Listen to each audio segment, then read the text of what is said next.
নমস্কার, আপনারা দেখছেন গ্লোব টিভি। সবার পাশে সবার সাথে গ্লোব নিউজ নিয়ে এখন আমি ত্রিপর্ণার রয়েছি আপনাদের সঙ্গে। এক নজরে দেখে নেব আজকের বিশেষ খবর। ড্রোন ক্যামেরা ব্যবহার নিয়ে সতর্কতা জারি পুলিশের। রাস্তা সংস্কারের উদ্যোগ নিল তৃণমূল কর্মীরা। দুর্ঘটনায় মৃত্যু হলো এক ছাত্রর। জমি বিবাদে খুনের চেষ্টা। বিপজ্জনক পথেই হলো সন্তানের জন্ম। পুলিশের নতুন পোস্টের অনুমোদন দিল রাজ্য সরকার। বৃষ্টিতে জলমগ্ন বহু কৃষি জমি। ছেলেকে এক নজরে দেখার আর্জি বৃদ্ধ দম্পতির।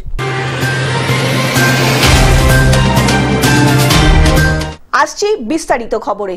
ড্রোন ক্যামেরা ব্যবহার নিয়ে সতর্কতা জারি পুলিশের।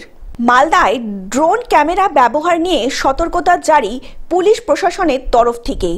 ড্রোন ব্যবহার করতে হলে এবার থেকে পুলিশের আগাম অনুমতি নিতে হবে। মালদায় পুলিশের উদ্যোগে জেলা জুড়ে ড্রোন অপারেটরদের ডেকে বৈঠক করা হলো। সতর্ক করা হলো ড্রোন অপারেটরদের।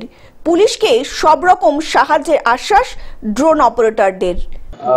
ইনফর্ম করছি কি আপনারা এই ড্রোনকে বিনা পারমিশন নিয়ে আপনারা ইউজ করবেন না, যেখানে ইউজ করবেন একটু পুলিশকে জানাবার পরে, কেন কি কিছু রিউমার্স হতে পারে, এর জন্য আমরা সবাইকে বলছি। মালদা থেকে অভিষেক দাসের রিপোর্ট, গ্লোব নিউজ। রাস্তা সংস্কারের উদ্যোগ নিল তৃণমূল কর্মীরা। ট্রাক্টর থেকে মাটি পড়েছে গ্রামের পাকা রাস্তায়। বৃষ্টিতে রাস্তায় তৈরি হয়েছে কাদা। দুর্ভোগে পড়তে হয়েছিল পূর্ব বর্ধমান জেলার কাটোয়া ২ নম্বর ব্লকের শ্রীবাটি অঞ্চলের নন্দীগ্রাম এলাকার মানুষজনদেরকে। অন্যদিকে এলাকার মানুষের সুবিধা করে দেওয়ার জন্য বৃহস্পতিবার রাস্তা সংস্কার করার উদ্যোগ গ্রহণ করল তৃণমূলের কর্মীরা। তার মধ্যে যা তৃণমূলের ছেলেরা সমস্তই উদ্যোগ হয়ে এই রাস্তাটা সমস্ত কাদা মাদা সরিয়ে পরিষ্কার পরিচ্ছন্ন করছে। তৃণমূল কর্মীদের পক্ষ থেকে নন্দীগ্রামের পাকা রাস্তায় কাদা সরানোর কাজ চলছে জোর কদমে। তৃণমূল কর্মীদের এই রকম উদ্যোগকে সাধুবাদ জানিয়েছেন এলাকার সকলেই। সবাই জনজীবন ব্যস্ত হচ্ছিল, তার উদ্যোগে আজকে আমরা রাস্তা পরিষ্কার করার কাজ করছি। পূর্ব বর্ধমান থেকে রাহুল রায়ের রিপোর্ট, গ্লোব নিউজ। দুর্ঘটনায় মৃত্যু হলো এক ছাত্রর। দক্ষিণ ২৪ পরগনা মহেশতলা পুটখালি ৩০ নম্বর ওয়ার্ডের ঘটনা।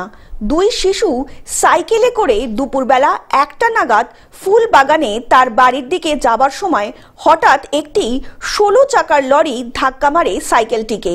লরির চাকায় ১২ বছরের উজ্জ্বল মণ্ডল নামে একটি শিশুর মৃত্যু ঘটে ঘটনাস্থলেই। এই ঘটনার পরেই এলাকার মানুষ ক্ষিপ্ত হয়ে ওঠে। সময় ছিলাম না, কিন্তু যখন শুনি যে একটা বাচ্চা মারা গেছে, এই সময়টা তো বড় বড় ট্রান্সপোর্ট গাড়ি কেন বেরোবে? বিক্ষোভ দেখাতে শুরু করে। তাদের দাবি, এই বড় বড় ট্রাকগুলো যেভাবে রাস্তায় অনিয়ন্ত্রণভাবে গাড়ি চালায়, যার কারণে এই ধরনের মর্মান্তিক পথ দুর্ঘটনা ঘটছে। এর মধ্যে মহেশতলা থানা থেকে বিশাল পুলিশ বাহিনী মোতায়েন করা হয়েছে এলাকায়।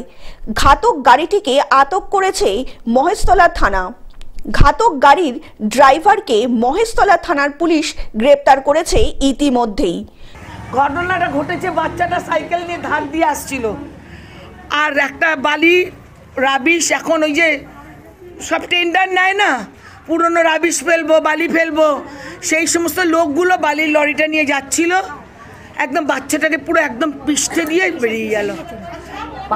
আর বাচ্চাটা সাইকেল নিয়েছিল, 4 চাকা বালির গাড়ি, 6 চাকার বালির গাড়ি। দক্ষিণ ২৪ পরগনা থেকে বাবলু প্রামাণিকের রিপোর্ট, গ্লোব নিউজ। জমি বিবাদে খুনের চেষ্টা। তিল জমি দিয়ে ট্রাক্টর চালানোর প্রতিবাদ করায় ধারালো অস্ত্র দিয়ে কুপিয়ে খুনের চেষ্টার অভিযোগে ৭ বছরের জেলের সাজা হলো চুঁচুড়া আদালতে। গোপালপাড়ার বাসিন্দা জয়দেব গোলের চাষের জমি রয়েছে সোনা মাঠে, তার উত্তর দিকে। ২০২০ সালে তিনি তার ৪ বিঘা জমিতে তিল চাষ করেন। সেই জমির উপর দিয়ে ট্রাক্টর চালিয়ে নিয়ে যান অষ্টদেব হাজরা। বারবার অষ্টদেবকে জমির উপর দিয়ে ট্রাক্টর চালানোয় নিষেধ করা সত্ত্বেও সেই নিষেধ না শুনে ট্রাক্টর চালিয়ে নিয়ে যাচ্ছিলেন অষ্টদেব। অবশেষে এই ট্রাক্টর চালিয়ে নিয়ে যাওয়া দেখতে পান জয়দেব এবং তা প্রতিবাদ করায় ধারালো অস্ত্র দিয়ে জয়দেব গোলগের মাথায় আঘাত করেন অষ্টদেব। অন্যদিকে আশঙ্কাজনক অবস্থায় চুঁচুড়া হাসপাতালে 10 দিন ভর্তি থাকার পরে প্রাণে বাঁচেন জয়দেব গোল। ইতিমধ্যেই পোলবা থানার পুলিশ অভিযুক্ত অষ্টদেবের বিরুদ্ধে মামলা রুজু করে। মঙ্গলবার চুঁচুড়া আদালতে ফার্স্ট কোর্টের বিচারক শিবশঙ্কর ঘোষ অভিযুক্তকে দোষী সাব্যস্ত করেন এবং বুধবার তার সাজা ঘোষণা হয়। নেমে ওর মাথায় এলোপাথারি কোপাতে হয়, সেই বিষয়কে কেন্দ্র করে সরকার পক্ষ সমস্ত সাক্ষী দিয়ে তার মামলা প্রমাণ করতে পেরেছে। পরবর্তীকালে মহামান্য আদালত 326-307 ধারা মতো দোষী সাব্যস্ত করে। হুগলি থেকে রাজকুমার প্রসাদের রিপোর্ট, গ্লোব নিউজ। বিপজ্জনক পথেই হলো সন্তানের জন্ম। বর্তমান সরকারের আমলে জেলায় বেশ কয়েকশো কিলোমিটার রাস্তা তৈরি হলেও সামান্য বৃষ্টি হলেই বিপজ্জনক হয়ে ওঠে সেই রাস্তা। বর্তমানে মেদিনীপুর সংলগ্ন এলাকার রাস্তা এতটাই ভয়ঙ্কর, প্রসূতি নিয়ে হাসপাতালে পৌঁছাতে পারল না পরিবার। ঝুঁকি নিয়ে গাড়ির ভেতরে প্রসব করলেন আশাকর্মী মানসী পাত্র। স্থানীয় বাসিন্দা সুব্রত সিং ও সোনালী সিংয়ের প্রথম সন্তানের জন্ম হল রাস্তাতেই। বুধবার ভোরে সোনালীর প্রসব যন্ত্রণা ওঠায় তড়িঘড়ি হাসপাতালে নিয়ে যাওয়ার ব্যবস্থা করেন সুব্রত। ভোরবেলা অ্যাম্বুলেন্স না পাওয়ার জন্য আত্মীয়র গাড়ি করেই সোনালীকে নিয়ে হাসপাতালে নিয়ে যাওয়ার ব্যবস্থা করেন, কিন্তু রাস্তার অবস্থা এতটাই খারাপ যে গাড়ি বেশি দূর পর্যন্ত আগাতে পারল না।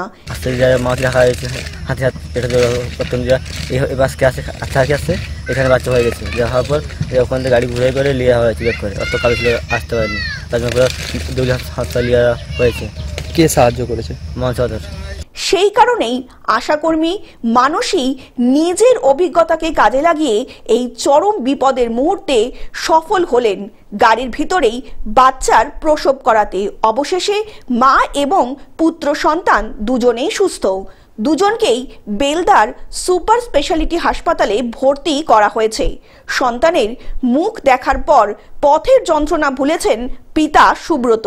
অন্যদিকে এই আশাকর্মী দিদির প্রশংসায় পঞ্চমুখ জেলার স্বাস্থ্য আধিকারিক সৌম্য। সংকটে আশাকর্মীরাই স্বাস্থ্যের ভরসা এবং দপ্তরের গর্ব বলে জানান তিনি। দেখি সাহস করে যদি তুমি ব্যথা দাও, সেই থেকে হয়তো যাই হোক ট্রেনিং প্রাপ্ত নয়, দেখে শুনে যেটা হয়তো আমার মনের সাহসে আমি করেছি। পশ্চিম মেদিনীপুর থেকে কল্যাণ মণ্ডলের রিপোর্ট, গ্লোব নিউজ। পুলিশের নতুন পোস্টের অনুমোদন দিল রাজ্য সরকার। মুখ্যমন্ত্রী মমতা বন্দ্যোপাধ্যায়ের নির্দেশে মালদার বিভিন্ন ধরনের অপরাধমূলক কাজ ঠেকাতে জেলা পুলিশে আরও একটি নতুন পোস্টের অনুমোদন দিল রাজ্য সরকার। মালদা জেলা পেল ডিএসপি ক্রাইম। এখানে ডিএসপি ক্রাইম সব ডিস্ট্রিক্ট যে সব থানা থেকে ক্রাইম যে অ্যাক্টিভিটি আছে, ক্রাইম মনিটরিং আছে, ওটা ভালো করে করতে পারবো। আর এখানে ক্রাইম মনিটরিং সেল তো আছেই। তৃণমূল নেতা বাবলা সরকার খুনের ঘটনার পর জেলা পুলিশের পরিকাঠামো বাড়াতে সরকারের তরফে কিছু উদ্যোগ নেওয়া হয়েছে। তার অঙ্গ হিসাবেই জেলা পুলিশের ক্রাইম বিভাগের একজন পৃথক ডেপুটি পুলিশ সুপার নিয়োগের প্রস্তাবে রাজ্যের স্বরাষ্ট্র দপ্তর অনুমোদন দিয়েছেন। পুলিশের যে ভূমিকা সেটা নিয়ে জনসাধারণের প্রশ্ন আছে।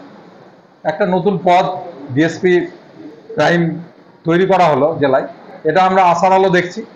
এখন ভবিষ্যৎ বলবে এটা কতটা সফল। এই নতুন ডিএসপি অফিসার নিয়োগ হওয়ার বিষয়টি জানিয়েছেন মালদার পুলিশ সুপার প্রদীপ কুমার যাদব এবং এই জেলায় ডিএসপিদের দায়িত্বভাগের নির্দেশিকা জারি করেন জেলা পুলিশ সুপার। একটা মালদা জেলাতে ক্রাইম ডিএসপি ক্রাইমের একজনকে দায়িত্ব দিচ্ছেন, এটা আমাদের কাছে খুব ভালো এবং আমরা আশা করব যে ডিএসপি ক্রাইম দেওয়ার ফলে মাননীয় মুখ্যমন্ত্রী যে সিদ্ধান্ত নিয়েছেন এতে মালদার মানুষের, বিশেষ করে মালদার ব্যবসায়ীদের খুব ভালো উপকার হবে। কারণ ব্যবসায়ীদের নিরাপত্তার যে ব্যাপারটা বারবার আমরা বলে আসছি সেটা কিন্তু মাননীয় মুখ্যমন্ত্রী শুনে এবং তার ব্যবস্থা নিয়েছেন। নতুন সংযোজন ডিএসপি ক্রাইম, নতুন এই পদ বাড়ানোর ফলে মালদায় অনেকটাই ক্রাইম কমবে বলে আশা করছেন বিভিন্ন রাজনৈতিক মহল থেকে শুরু করে ব্যবসায়ী মহল। অবশ্যই যত ক্রাইম ডিটেক্ট হবে, যত জুডিশিয়ালি অ্যাকশন হবে তত ভালো। এই যে ফাঁসি দিচ্ছে, যাবজ্জীবন দিচ্ছে, একটা প্যানিক হয় ক্রিমিনালদের। মালদা থেকে অভিষেক দাসের রিপোর্ট, গ্লোব নিউজ। বৃষ্টিতে জলমগ্ন বহু কৃষি জমি। কয়েকদিনের বৃষ্টিতে জলমগ্ন হয়ে পড়েছে উত্তর দিনাজপুর জেলার বহু জমি, যার ফলে রীতিমতো কৃষকদের মাথায় হাত পড়েছে। মানে যে কোনো জল চট করে পাস হয় না, না পাস হলে আমাদের এই যে ধান আমাদের নষ্ট হয়ে গেল। এবং আমরা এটা প্রশাসনের কাছে দাবি রাখছি যে এই বিশেষ করে এই কেনালটা, বিশেষ করে এটা আমাদের কেনাল আছে, যদি মানে সংরক্ষণ করা যায় তাহলে এই আমাদের যে এটা যে কুমারপাড়া বিল, এই বিলের উপর যে সমস্ত মৌজার মানুষ এখানে নির্ভরশীল, এখানে তাহলে আশা করি এটা রক্ষণাবেক্ষণ করলে তাহলে আমরা যে এই ফসলটাও পাই, আমরা দ্বিতীয় ফসলও আমরা লাগাতে পারবো। কারণ এই মরশুমে ধান এবং ভুট্টা চাষই ছিল কৃষকদের একমাত্র রুজি রুটির হাতিয়ার। কত কষ্ট করি সব সম্পূর্ণ ধান আমার ডুবে গেলে কেন করে কিভাবে জিনিস কিছু আমরা পাই। কবে থেকে ডুবে আছে? কবে থেকে 8 দিন হয়ে গেল। টানা বৃষ্টিতে জমিতে প্রচুর পরিমাণে জল জমে যায় এবং প্রচুর ধান এবং ভুট্টার ক্ষতি হয়। এমন অবস্থায় দাঁড়িয়ে এলাকার কৃষকরা দাবি করছেন তাদেরকেও সরকারিভাবে ক্ষতিপূরণের ব্যবস্থা করে দেওয়া হোক।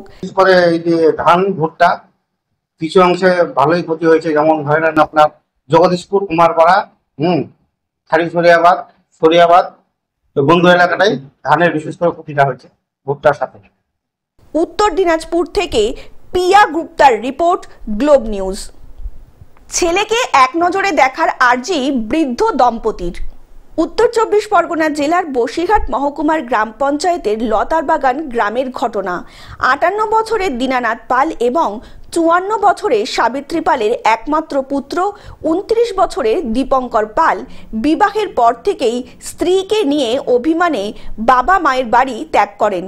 তারপর থেকেই একমাত্র পুত্রের শোকে অসুস্থ হয়ে পড়েন বৃদ্ধ দম্পতি। আমার দুটো মেয়ে, একটা ছেলে।